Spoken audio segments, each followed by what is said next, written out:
CIO equity Satish Ramanathan हमारे साथ जुड़ गए हैं। Mister Ramanathan, thank you so much for your time today.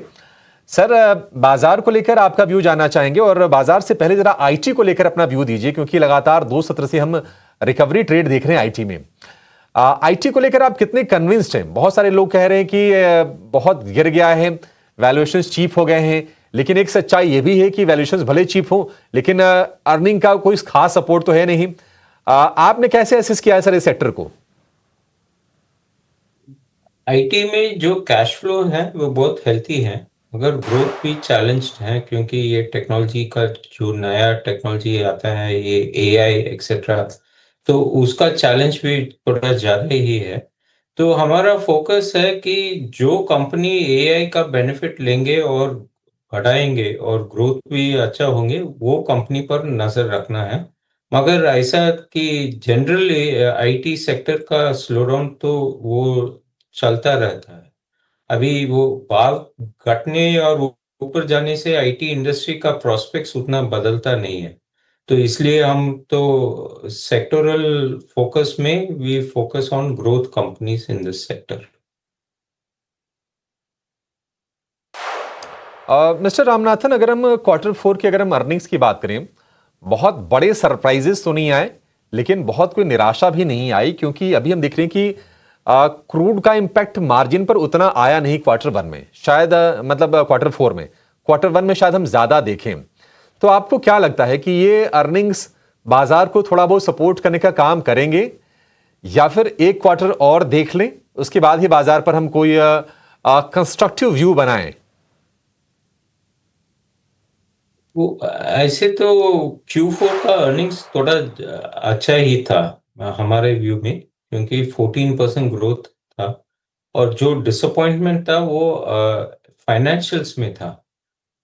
Actually other sectors did better than our expectations, और वो ग्रोथ का कोई कमती नहीं रहता है। अभी our corporate interaction suggest that growth is still robust, मगर कॉस्ट का एस्पेक्ट थोड़ा चेंज होता है। मार्जिन, ग्रॉस मार्जिन थोड़ा कम हो सकता है, थोड़ा ज़्यादा हो सकता है किसी सेक्टर को, वो थोड़ा वॉलेटिलिटी रहेगा। मगर we are not disappointed by earnings, and we think earnings will continue to remain buoyant. जी, मिस्टर रामनाथन, आपने कहा कि फाइनेंशियल्स में थोड़ा सा प्रेशर दिखा है। इसके रीजन क्या है सर आपके हिसाब से? क्या फाइनेंशियल्स आगे में जाके जो लोन की डिमांड है? जी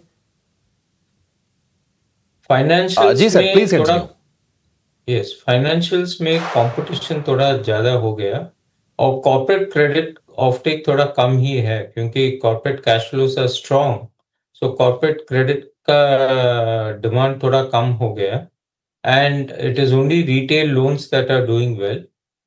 So as a result, there is only one segment of the economy that is borrowing, which is retail and agri to some extent, and government of India to some extent. But corporate demand is a little weak. So therefore, what we are seeing is that banks have got cost pressure due to interest increase, cost of borrowings increasing, and to the other extent, the credit offtake is not great. So therefore, put together, they are struggling a little bit. Private sector banks and public sector banks to some extent. Sir, 5 जून को RBI की policy भी आने वाली है। हालांकि ऐसा नहीं कि कोई बहुत ज्यादा डिमांड साइड से इन्फ्लेशन आ रही हो, ये सप्लाई को लेकर कंस्ट्रेंट्स हैं, इसके चलते इन्फ्लेशन को थोड़ी हवा मिल रही है। लेकिन यह है कि हाँ, ये बात तो है कि इन्फ्लेशन बढ़ रहा है, और चर्चाएं ये भी हो रही हैं कि शायद आरबीआई सरप्राइज करे रेट हाइक करके। कितनी संभावना आपको दिखाई दे रही है सर रेट हाइक की? रेट हाइक होगा या स्टेटस को ही रहने वाला है? देखिए, सेंट्रल बैंक का 2-3 फैक्टर्स रहते हैं। एक तो करेंसी स्टेबलाइज करने के लिए, और दूसरा इन्फ्लेशनरी प्रेशर्स। इन्फ्लेशनरी प्रेशर, जो इंडिया का इन्फ्लेशन है वो एक्सटर्नल एनवायरनमेंट के बावजूद है, मगर डोमेस्टिक डिमांड के कारण नहीं है। क्योंकि जो इन्फ्लेशन है it is primarily because of oil and crude prices going up which is not in our control. तो उसके कारण हम अगर इंटरेस्ट रेट इंक्रीज करते हैं तो it may have actually a negative impact on the economy and growth. So it is a very difficult situation for RBI, and they will have to balance both positive and negative and make a decision. But I don't think interest rate hike will be the first way to go about it.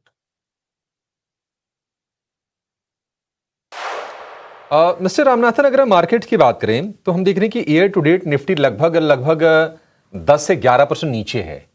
और सबको पता है कि पेंच कहां फंसा है। वो पेंच फंसा है ईरान अमेरिका के वॉर को लेकर। स्ट्रेट ऑफ हॉर्मुज में ब्लॉकेड है ईरान की तरफ से, और ईरान के पोर्ट्स पर अमेरिका का ब्लॉकेड है। आपको लगता है कि अगर मान लीजिए चीजें अगर ये सुलझ जाती हैं, अगर ईरान अमेरिका के बीच में युद्ध खत्म हो जाता है, तो क्या ये जो 10% का फॉल है, क्या कम से कम इसकी रिकवरी हम कैलेंडर ईयर 2026 में सेकेंड हाफ में देख लेंगे? वो प्रोबेबिलिटी थोड़ा ज्यादा ही है कि जब स्टेबिलिटी और नॉर्मलाइजेशन आता है तो we can actually see markets recover.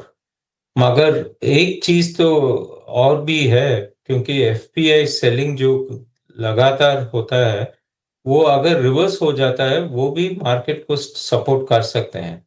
तो we have to be anticipating a sharp rally also if things stabilize. It is a difficult situation, but दोनों हो सकता है कि मार्केट ऐसे ही रहे या तो शार्प रैली भी हो सकता है when market oil prices come down.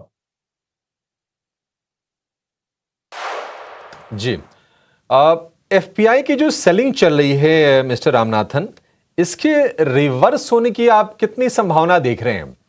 क्योंकि ताइवान में, कोरिया में, जापान में सेमीकंडक्टर एआई रैली थमने का नाम नहीं ले रही है। और कोरियन मार्केट की बात करें तो साल भर में 3 गुने हो गए हैं, और मार्केट कैप के मामले में भारत से ऊपर निकल गया कोरिया का बाजार। ताइवान में अगर हम देख रहे हैं कि एक ही जो कंपनी है ताइवान सेमीकंडक्टर कंपनी, उसका उनके इंडेक्स में वेटेज लगभग 46% के आसपास का है, सिर्फ एक कंपनी का।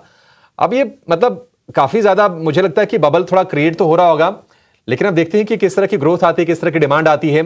ये एफपीआई का पैसा भारत में आएगा या फिर हमें लंबा वेट करना पड़ेगा, क्योंकि बाहर अट्रैक्टिव डेस्टिनेशन सभी भी हैं? नहीं, जो आपने बोला वो ठीक है, मगर ऑल्सो इंडिया में जो डाइवर्सिफाइड मार्केट है और ब्रॉड बेस्ड ग्रोथ है, that is something which other economies don't offer. And also जो यूएस ट्रेजरी का रेट्स बढ़ रहा है, इसके वजह से इमर्जिंग मार्केट्स में थोड़ा प्रेशर हो सकता है। So when US inflation cools off due to oil prices coming down, US yields drop a little bit, then the FPI outflow can start and inflows into India can start. But जब तक वो नहीं होता है तो India का FPI flows थोड़ा questionable रहेगा। ठीक है। मिस्टर रामनाथन, एक आखिरी सवाल है कि मान लीजिए किसी को अगर बाजार में अगर इन्वेस्ट करना हो, फ्रेश पैसे डिप्लॉय करना हो, या फिर मतलब तमाम हम दिक्कतों के बीच में कोई चाहता हो कि नहीं इन्वेस्टेड रहे, और तमाम ऐसे लोग होंगे, मतलब ये शॉर्ट टर्म के डिस्ट्रप्शन से तो इक्विटी के इन्वेस्टर्स उतने परेशान होते नहीं हैं। अट्रैक्टिव एरियाज या फिर सेक्टर्स अगर हम आपसे पूछें कि कौन से हैं, तो आपके हिसाब से वो कौन से हैं जहां पर इस वक्त कॉन्सेंट्रेशन ज्यादा होना चाहिए? एक्चुअली जो ग्रोथ हमको दिख रहा है it is actually very exciting. We are seeing growth in manufacturing sector, we are seeing growth in some modern retail, we are seeing growth in chemical sector, we are seeing growth in auto ancillaries.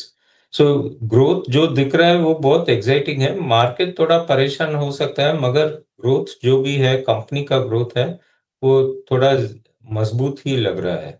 So I think there are enough sectors for us to diversify and actually build into, for instance, cap goods and even the utilities sector because of AI.